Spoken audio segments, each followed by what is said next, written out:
The galactic transit hub gleamed like a jewel against the darkness of space. The massive station orbited the planet Valoria, serving as the gateway between thousands of worlds. Today, every viewing screen across the galaxy displayed the same historic moment: humanity's first official arrival at the Galactic Council. Commander Sarah Chen stood inside the human transport ship, adjusting her crisp blue uniform one final time. Her reflection in the polished metal wall showed a woman in her mid-30s, with determined eyes and steady hands. She had trained for this moment for 2 years, ever since Earth received the invitation to join the Council. "Commander, we're approaching the docking platform," said Dr. Marcus Webb, her assistant. He clutched his datapad nervously, reviewing the diplomatic protocols for the 100th time. "Remember, the station maintains 0.4 g artificial gravity. Much lighter than Earth. We need to move carefully." Sarah nodded. She had practiced walking in low gravity during training. It felt strange, like moving through water. But she had learned to control her movements. "I'll be careful, Marcus. This is too important to mess up."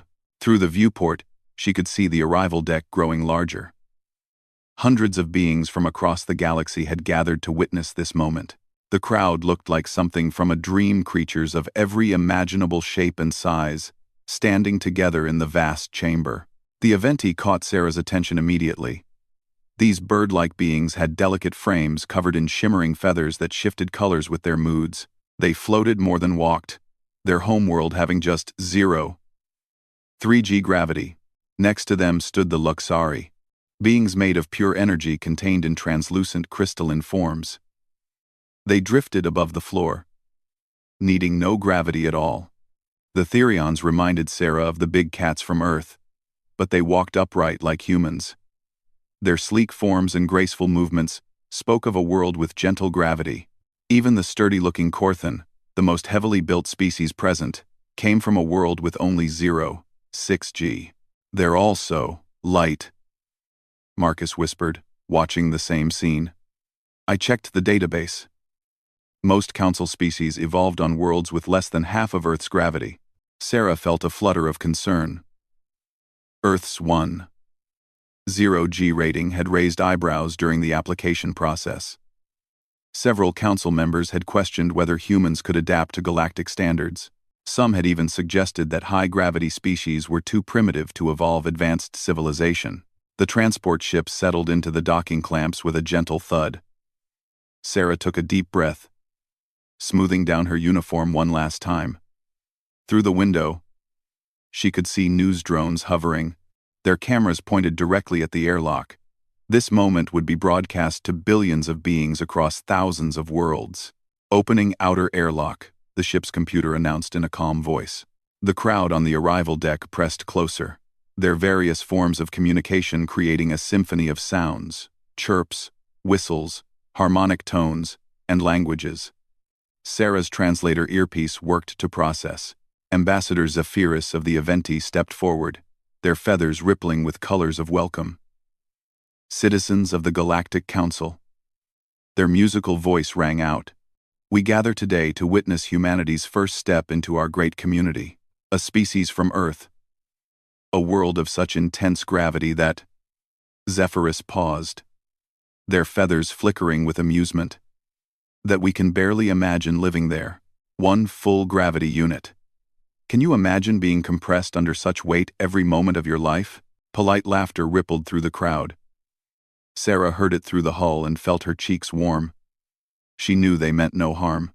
To them, Earth's gravity was genuinely extreme, like humans thinking about Jupiter's crushing atmosphere. "They don't understand," Marcus said quietly. "To them, we're the weird ones." "I know," Sarah replied. "Let's show them weird can be wonderful." The inner airlock door slid open. Sarah stepped forward into the connecting tunnel, Marcus following close behind. The tunnel was short, perhaps 20 meters, ending in another door that opened onto the arrival platform. "Ready?" Sarah asked. "As ready as I'll ever be," Marcus answered. The platform door opened. Light flooded in, along with the sounds of the assembled crowd. Sarah stepped forward into the gateway, and for a moment, she felt the transition between gravities. The ship's Earth normal 10G gave way to the station's 04G. And suddenly she felt incredibly light, as if she might float away. She controlled the sensation, remembering her training. Slow, measured steps. Don't bounce. Don't rush. The galaxy was watching. Sarah placed her foot on the arrival platform's deck. It was a beautiful surface, made of some synthetic material that gleamed like mother of pearl. She shifted her weight forward, taking what felt to her like a normal, gentle step. The deck buckled. It was subtle, just a slight depression, a faint groan of material under stress. But in the hushed silence of the ceremonial arrival, it sounded like thunder. Sarah froze, feeling the surface beneath her foot. A hairline crack appeared, spiderwebbing outward from where she stood. The crowd's various sounds of welcome died instantly. Hundreds of eyes, in every color and configuration imaginable, fixed on the damaged deck. Ambassador Zephyrus's feathers flashed from welcome colors to alarm colors. What? What just happened? Before anyone could answer, the station's alarm system came to life. Soft chimes began to sound throughout the arrival chamber, and holographic warning symbols appeared in the air. Structural anomaly detected, a synthetic voice announced calmly. Arrival Platform 7. Integrity scan in progress. Sarah stood absolutely still. 1 foot still on the damaged section of deck, afraid that any movement might make things worse. Her heart pounded. Of all the scenarios she had prepared for diplomatic mistakes, translation errors, cultural misunderstandings breaking the floor had never been on the list. A crystalline being rushed forward from the crowd, moving faster than their appearance suggested possible. Facet, the station's chief engineer, extended scanning equipment from their geometric body. Analyzing the damage with multiple sensors at once, the silence stretched. Every being present watched the human ambassador standing frozen on the cracked deck, and Sarah felt the weight of a galaxy's judgment. This was not how Earth's grand entrance was supposed to begin. Facet's crystalline body refracted light in 1,000 directions as they scanned the damaged deck. Their geometric form shifted and rotated, sensors extending from multiple angles to analyze the crack spreading beneath Sarah's feet. The arrival chamber remained eerily silent, except for the soft chiming of the station's warning system. Sarah barely dared to breathe. She could feel hundreds of alien eyes watching her every micro-movement. The news drones hovered closer, their cameras capturing every angle of Earth's embarrassing first impression. Commander Chen, Fawcett's voice emerged like wind chimes, musical but precise. Please remain completely still. I am assessing the structural integrity of the platform.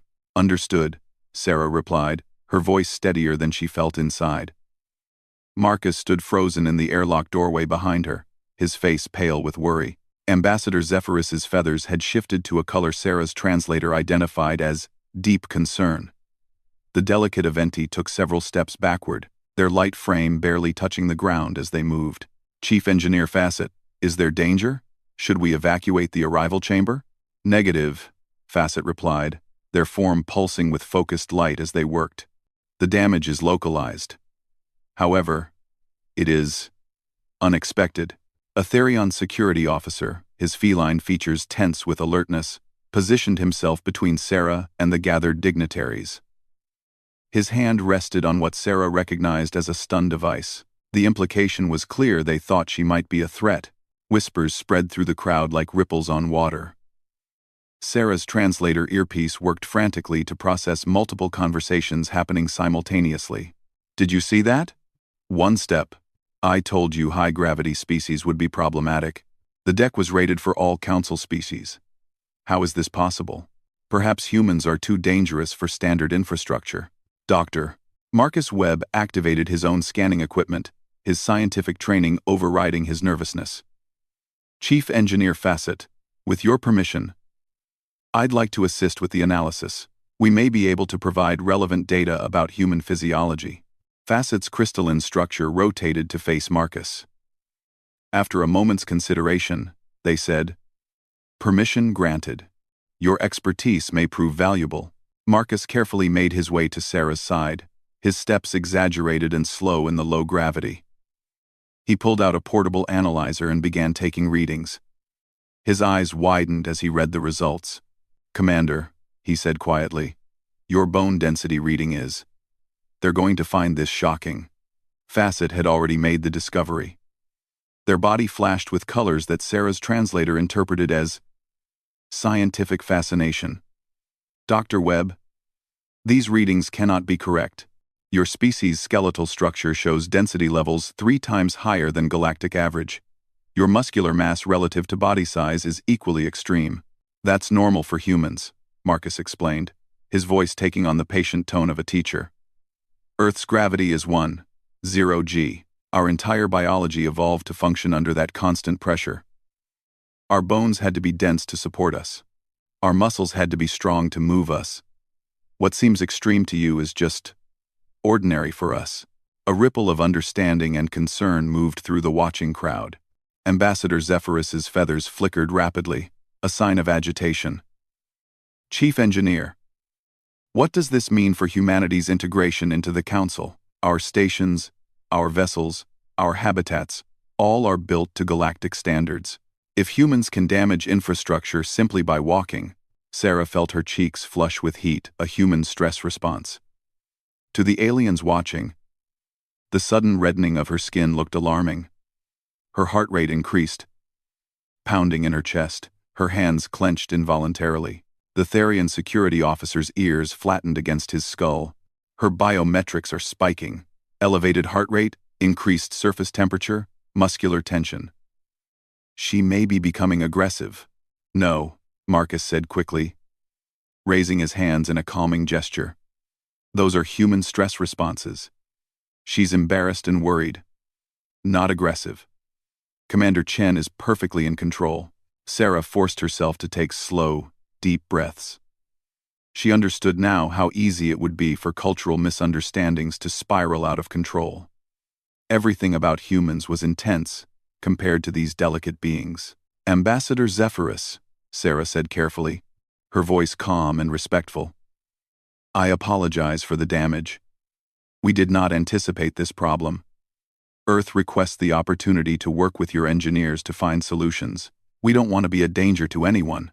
Before Zephyrus could respond, a new voice joined the conversation. It was gentle, like distant starlight given sound.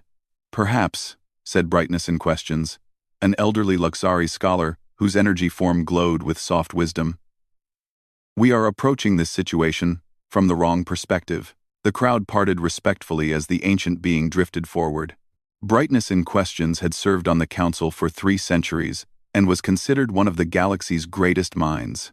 "Every species that joins our council brings unique attributes," Brightness continued. "The Aventi give us their gift for art and aerial design. The Korthan offer strategic thinking. The Therians provide exceptional sensory capabilities. Perhaps humans offer something we have not previously possessed." "With respect, honored Brightness," Zephyrus said, their feathers showing colors of polite disagreement. "What use is strength that breaks our infrastructure?" Brightness in Questions pulsed with colors that suggested amusement.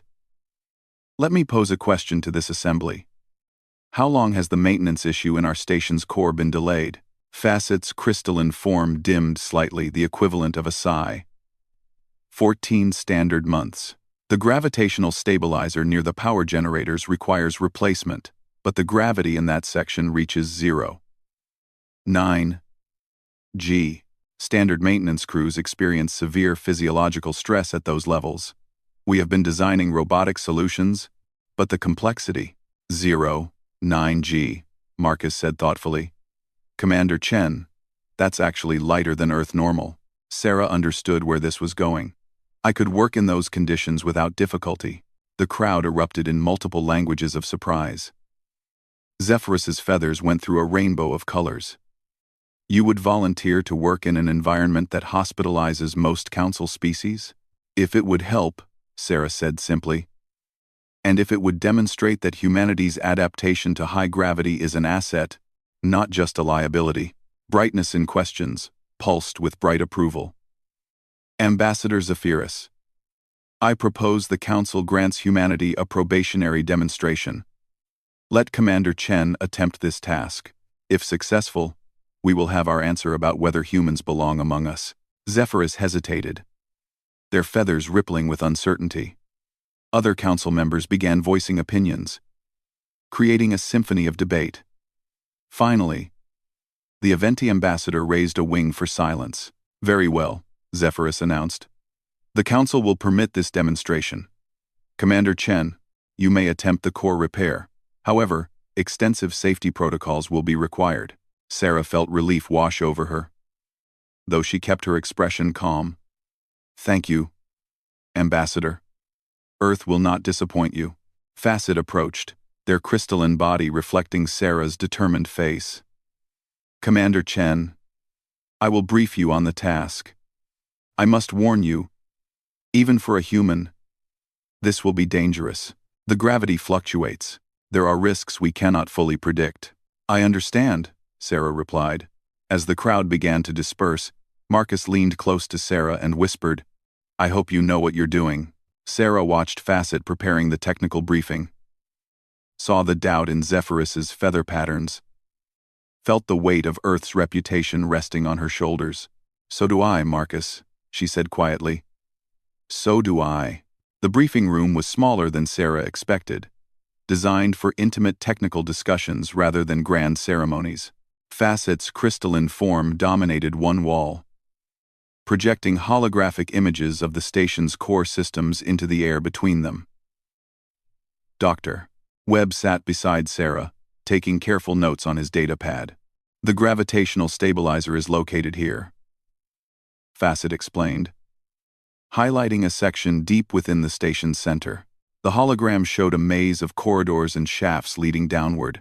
At the station's outer levels, we maintain comfortable 0.4G, but as you descend toward the power core, artificial gravity increases progressively. Sarah studied the route. What's the gravity level at the stabilizer's location? 0.9G. Fawcett replied. For most council species, working at that level causes immediate physical distress, bone stress, organ compression, respiratory difficulty, and cognitive impairment begin within minutes. Our longest maintenance duration at that depth was 12 minutes before the crew required emergency medical intervention. Marcus's fingers flew across his datapad, running calculations. Commander, 0.9G is manageable for humans, but you'll be working in an unfamiliar environment with alien technology, and you'll be alone down there. I won't be completely alone, Facet said. Their form pulsed with what Sarah was learning to recognize as their version of reassurance. Remote monitoring drones will accompany you. Every council member will be able to observe through their feeds. Your vital signs will be transmitted continuously to our medical team. What exactly needs to be done? Sarah asked, focusing on the practical aspects of the mission. Facet manipulated the hologram, zooming into the stabilizer mechanism. It looked like a massive sphere wrapped in glowing energy conduits. The primary coupling has degraded. You must disconnect the old unit, install the replacement, and recalibrate the energy flow. In standard gravity, this would be a 4-person job requiring specialized lifting equipment. At 0.9G, you need someone who can handle heavy components in high gravity. Sarah finished. Precisely. Facet's crystalline structure rotated thoughtfully. Commander Chen, I must be honest with you. This is not merely a test of human capability. Our station genuinely needs this repair. If the stabilizer fails completely, we will experience cascading power disruptions affecting life support for thousands of beings. Sarah felt the weight of responsibility settle over her, heavier than any gravity. When do we start? Immediately, if you are willing. Sarah stood, checking her uniform one final time. I'm ready. I'm ready. The journey to the core access shaft took 15 minutes. Word had spread throughout the station, and beings from dozens of species lined the corridors to watch the human commander pass. Some showed curiosity in their alien features, others displayed obvious doubt. Ambassador Zephyrus met them at the shaft entrance, their feathers a complex pattern of colors. Commander Chen, the Council is watching. Please understand that if you show any signs of distress, we will abort the mission and extract you immediately. Understood, Ambassador, Sarah replied calmly. The access shaft looked like a vertical tunnel descending into the station's heart. Soft blue lighting illuminated metal walls covered in alien symbols and technical readouts. A platform waited at the entrance, a simple disc that would carry Sarah downward. Facet handed Sarah a communication headset designed for human anatomy. This will allow you to speak with us throughout the descent. The monitoring drones will follow you down. Are you prepared? Sarah stepped onto the platform. Let's do this. The descent began smoothly. The platform moved down the shaft at a gentle pace, giving Sarah time to observe her surroundings. The walls were covered with flowing energy conduits that pulsed with soft light. Technical stations appeared at regular intervals, currently unmanned due to the elevated gravity levels. Passing 5G, Facet's voice came through the headset. How are you feeling, Commander? Perfectly fine, Sarah reported. The increased gravity actually felt more natural to her than the station's light 4G standard. It's closer to Earth normal. More comfortable. Actually, she heard surprised murmurs through the communication channel. The council members monitoring her mission clearly hadn't expected that response. 6G, Facet announced a minute later. Sarah flexed her fingers, testing her dexterity. The monitoring drones hovered around her, their cameras capturing every movement. Still good. This feels like home. The platform continued its descent. The shaft grew warmer as they approached the power core, and Sarah could feel a subtle vibration through the metal beneath her feet, the heartbeat of the massive station. Approaching 7G, Facet said. There was curiosity in their chiming voice. Commander, at this level, most species begin experiencing discomfort. Are you certain you feel well? Positive, Sarah confirmed. She did a small jump on the platform, testing the gravity. I could work at this level all day, without problems. More surprised sounds echoed through her headset. Marcus's voice cut through. Sarah, your vitals are completely stable. Actually, your heart rate is lower than when we were at the arrival ceremony. I'm more relaxed, Sarah admitted. The higher gravity feels right. Remarkable. Brightness in Questions' gentle voice joined the conversation. The human is not merely tolerating the elevated gravity, she prefers it. The platform passed 8G, and Sarah barely noticed the change. Through her headset, she could hear the growing amazement from the observers. What they considered an extreme environment was, to her, just slightly lighter than a normal day on Earth. 9G, Facet announced. Commander Chen, you have arrived at the stabilizer level. The platform stopped at a small maintenance area. The gravitational stabilizer dominated the space, a sphere 3 meters in diameter, wrapped in glowing energy conduits that pulsed with rhythmic light. Warning symbols in multiple languages covered the surrounding walls. Sarah stepped off the platform and immediately felt the difference. This was close to Earth gravity, the weight she had known her entire life. Her muscles responded with familiar efficiency. I'm at the stabilizer, she reported. Facet, talk me through the procedure. For the next 20 minutes, Sarah worked methodically under Facet's guidance. Disconnecting the old coupling required strength that would have been impossible for most council species even with mechanical assistance. Sarah's Earth-developed muscles handled it with steady precision. The monitoring drones circled her, transmitting everything to the watching council. Sarah could imagine their reactions as they saw her lift components that would require machinery for them, move with easy grace in gravity that would crush their delicate frames. She was installing the final connection when the station shuddered. Warning! The computer's voice echoed through the shaft.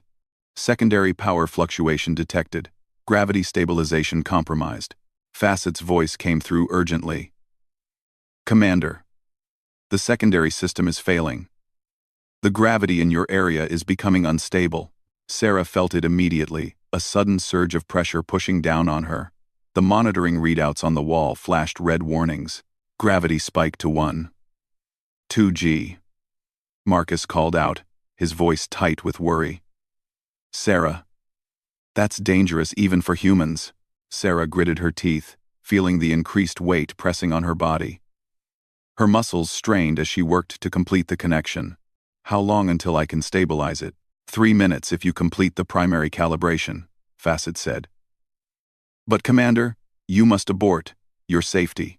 I'm finishing this, Sarah interrupted.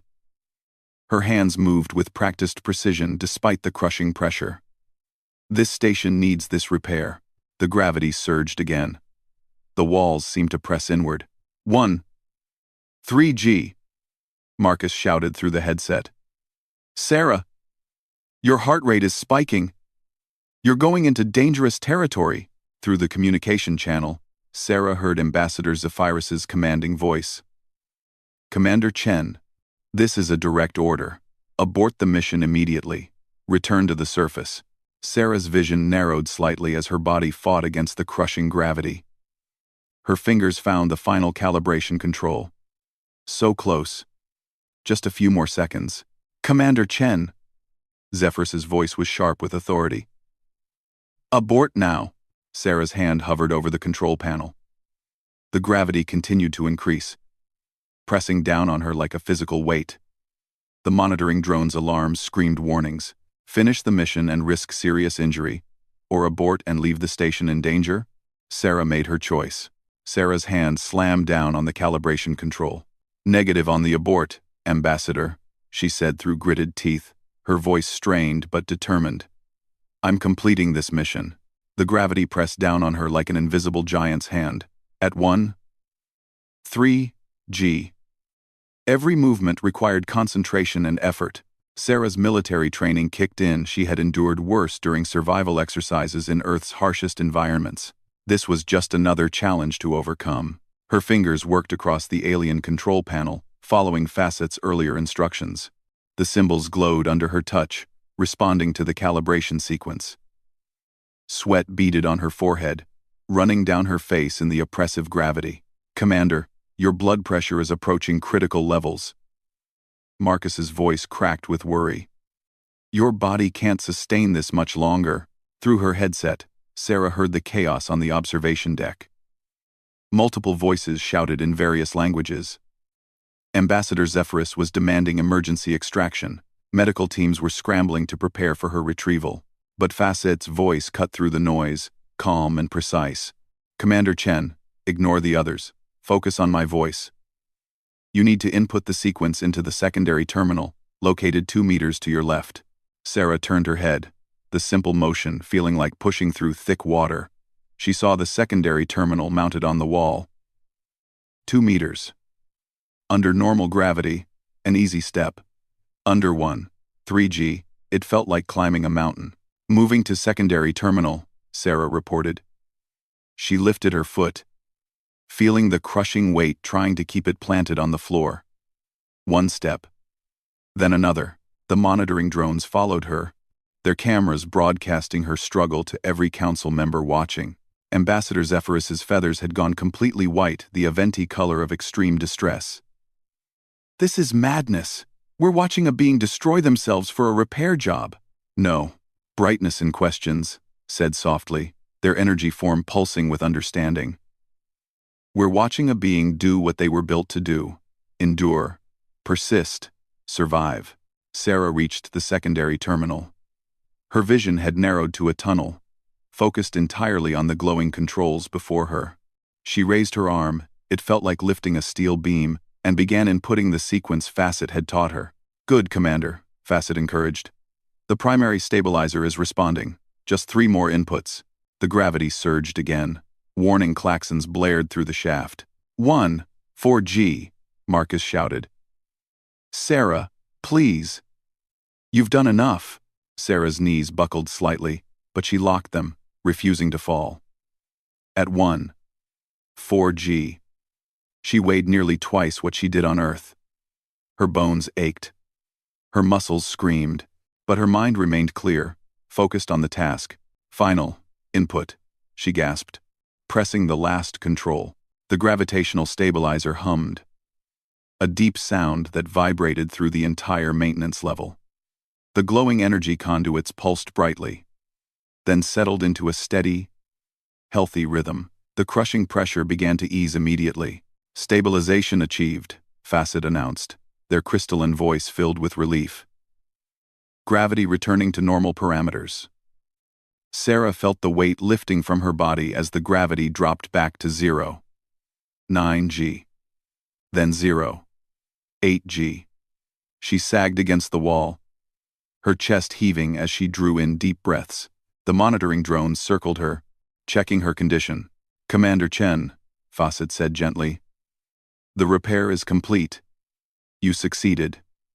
Now please, allow us to bring you back up."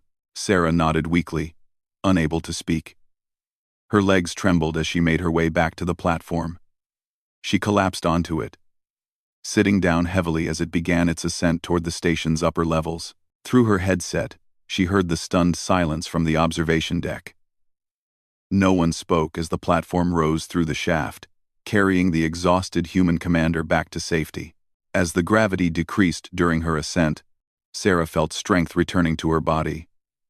At 0. 6. G. She could sit up properly. At 0. 4G. She managed to stand. Though her legs still shook from the ordeal, the platform emerged into the access chamber. A full medical team waited there, beings from multiple species, all carrying alien medical equipment. Marcus rushed forward, his face a mixture of relief and anger. "That was incredibly reckless," he said, even as he helped support her off the platform. "It was necessary," Sarah replied, her voice hoarse. The medical team surrounded her, scanners humming as they checked her vital signs. A Luxari physician pulsed with concerned colors. "Commander Chen, your body has sustained significant stress. Elevated cortisol levels, muscle strain indicators, cardiovascular fatigue." "But I'm recovering," Sarah interrupted gently. "Watch the readings. My body is already healing." The physician checked their instruments again, their energy form flickering with surprise. "Remarkable. Your recovery rate is...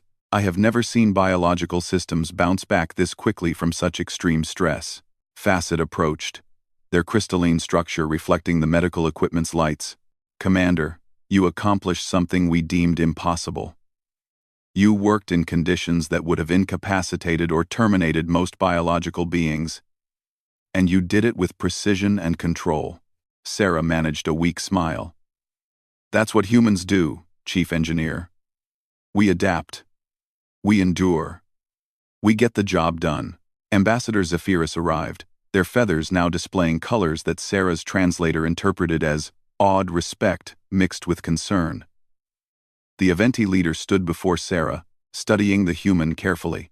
"Commander Chen," Zephyrus said formally, "on behalf of the Galactic Council, I must first apologize." Sarah blinked in surprise. "Apologize?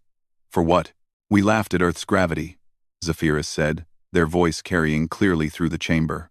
Other council members had gathered, forming a circle around the scene.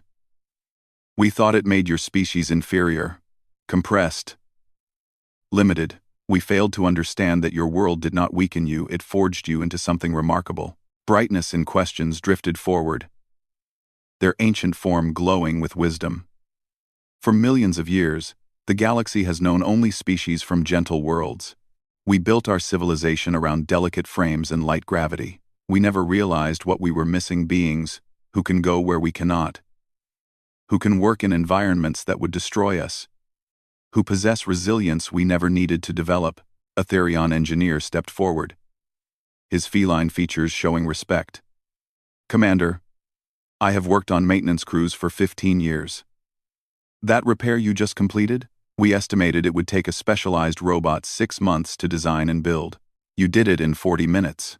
Sarah looked around at the assembled aliens, seeing their expressions of wonder and newfound respect. This was the moment Earth needed. Not just acceptance, but recognition of what humanity could offer. Then the station's communication system crackled to life. Emergency distress call received from mining colony Xerxes 7. Multiple workers trapped in collapsed tunnels. High gravity zone 2. 1G in the affected areas. Standard rescue teams cannot operate at those levels. Requesting immediate assistance from any species capable of high-gravity operations. Every eye in the chamber turned to Sarah. She was still recovering, still exhausted from her ordeal in the core. Her muscles ached. Her body needed rest. But somewhere out there, people were trapped and dying. Marcus saw the look on her face and shook his head. Sarah, no. You can't. You need to recover. I need to contact Earth, Sarah said firmly, pulling herself to her full height despite the fatigue. Mining colony rescue requires specialized teams. But I can get them here. Ambassador Zephyrus's feathers rippled with understanding and urgency. How quickly can Earth respond? Sarah smiled, feeling pride swell in her chest. Ambassador, when humans hear that people need help, we don't hesitate. Give me 2 hours, and I'll have the best rescue team in the galaxy ready to deploy. Then make the call, Commander, Zephyrus said, and welcome to the Galactic Council. It seems we need you far more than we realized. Sarah stood in the communication center, still wearing her sweat-stained uniform from the core repair. The holographic display before her showed Earth. Rotating peacefully in the darkness of space, she took a deep breath and opened the channel. Commander Chen to Earth Command. Priority 1 emergency request. The response came within seconds. General Morrison's weathered face appeared on the screen. His expression immediately alert. Commander Chen, we've been monitoring your mission. That was one impressive repair job. What do you need? General, we have a situation. Mining colony Xerxes 7 has experienced a catastrophic collapse. Multiple workers trapped in high-gravity zones 2, 1G. The Galactic Council's standard rescue teams can't operate in those conditions. Sarah paused, letting the implications sink in. Sir, they need humans. General Morrison's eyes widened slightly, then narrowed with determination. How many people are trapped? 17 workers, mixed species. Time is critical.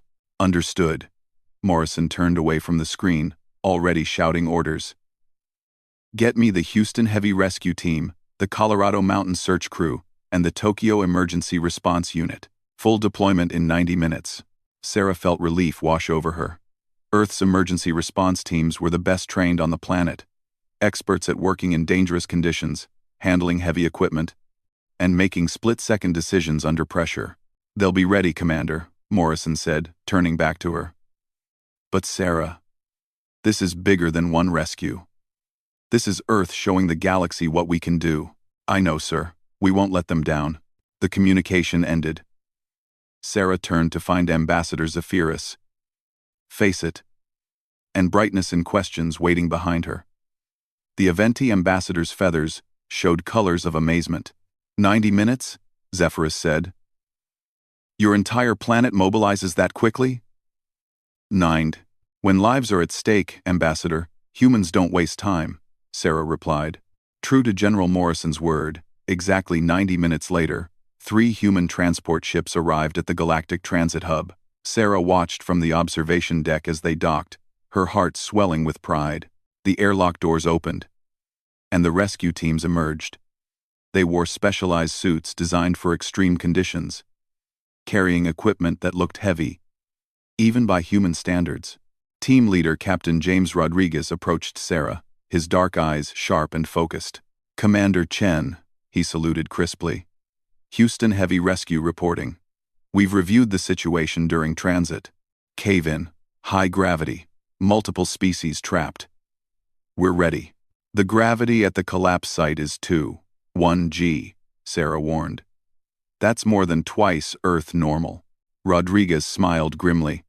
Ma'am, we've trained for worse. Let's go save some lives. The rescue teams moved through the station with practiced efficiency. Alien observers pressed against the corridors to watch, their various forms displaying curiosity and hope. The humans moved differently than any species the Council had seen, purposeful, powerful, carrying equipment that would require mechanical lifts for other beings. Facet provided technical briefings during the journey to Xerxes 7. The crystalline engineer's voice held respect as they explained the situation. The collapse occurred in the deep mining tunnels. We have 17 workers confirmed alive but trapped behind 3 meters of collapsed rock. The gravity in that section makes standard rescue equipment unusable. We don't need standard equipment, Rodriguez said confidently. We have something better: human determination. The mining colony appeared on the view screens, a cluster of habitats and industrial structures built into an asteroid. The rescue ships landed near the mine entrance, where desperate family members of the trapped workers had gathered. Sarah watched the video feeds as the human teams entered the mine. The gravity increased with every level they descended. At 1.5G, the alien mine supervisors were moving slowly, their bodies struggling. The humans maintained their steady pace.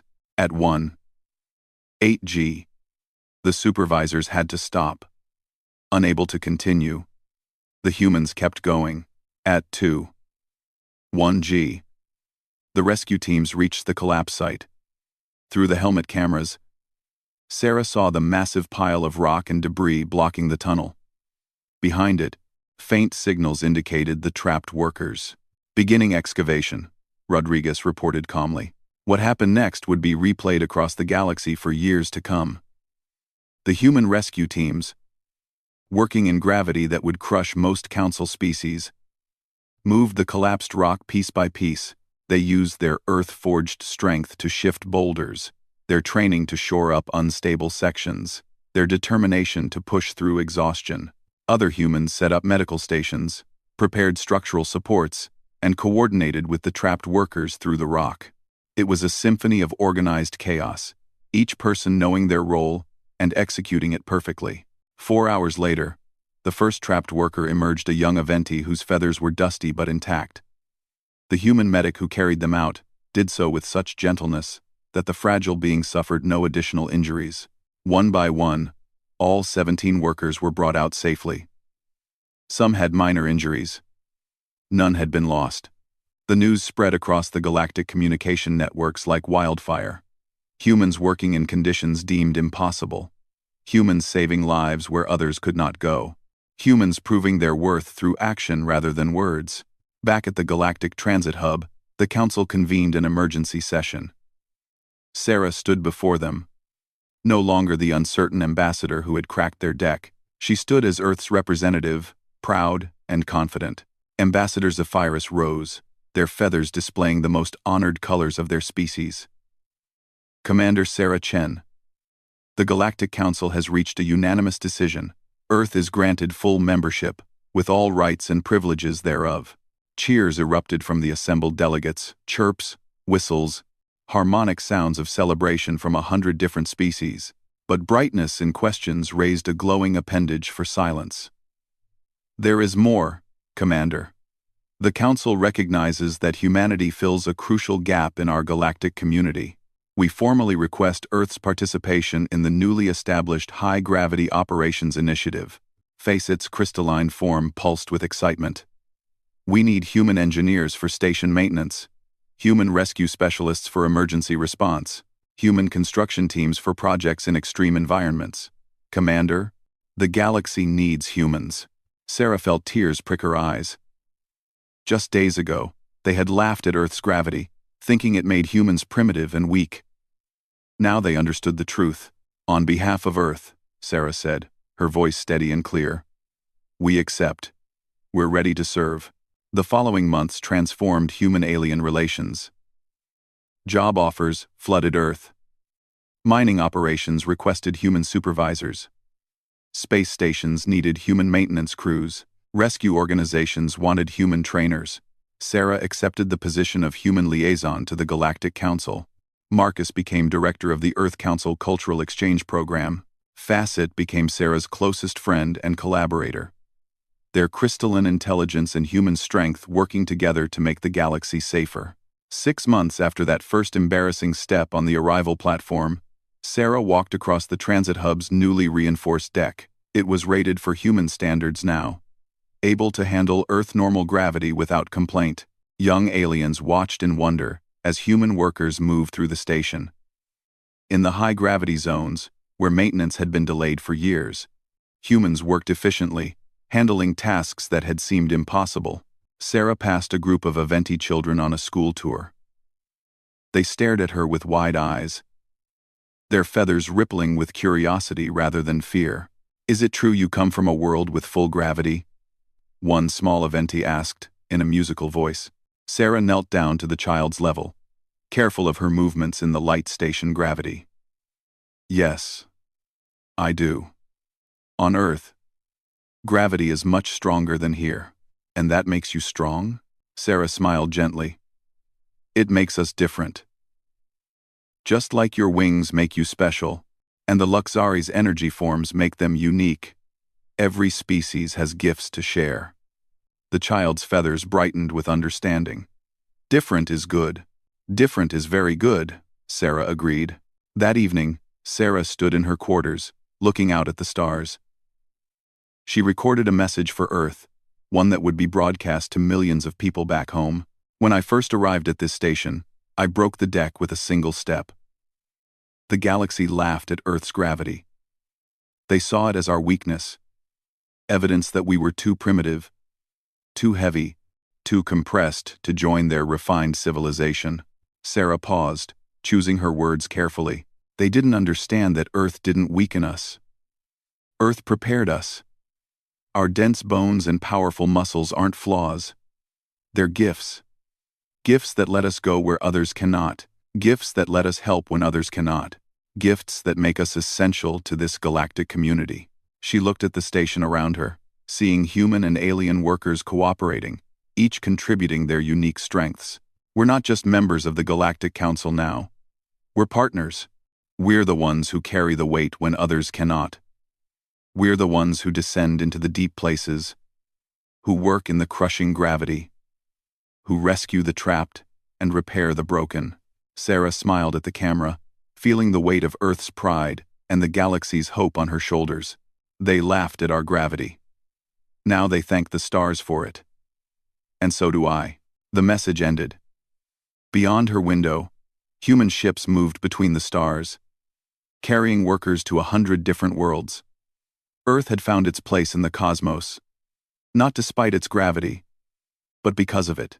The galaxy had learned an important lesson. What seems like weakness can be the greatest strength of all.